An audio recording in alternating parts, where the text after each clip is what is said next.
What to do is this video is going to address going the other way, where we want to go from denary to hexadecimal. In other words, base 10 to hexadecimal. So if I have the number 32 in base 10 and I want to get it to hex, my first step is to divide through by 16, because remember, hex is base 16. So the first thing I'm going to do is I'm going to say 32 divided by 16.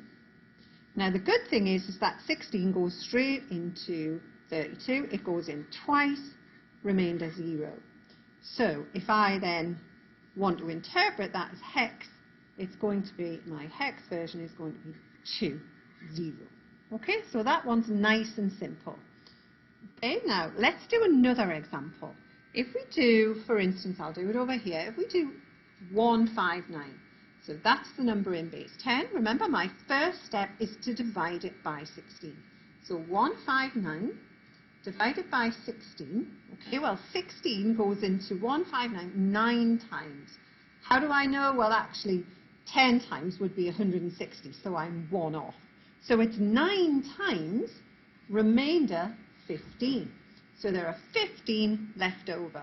So then that means if I want to convert that into hex, then that is going to be 9. And then if you remember, in hex, 15 is actually F. So 159 converted to hex becomes 9F. Let's try one more example. So if we have, say, for instance, 200, okay, if I divide 200 by 16, I get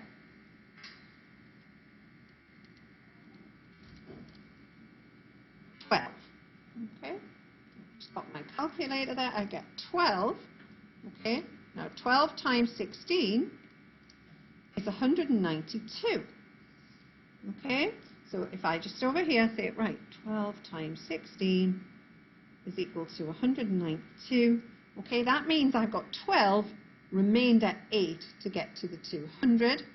Now remember, in hexadecimal, okay, A is 10, B is 11, so C is 12, so I get C8 in hex. And that is how we can go from denary to hexadecimal.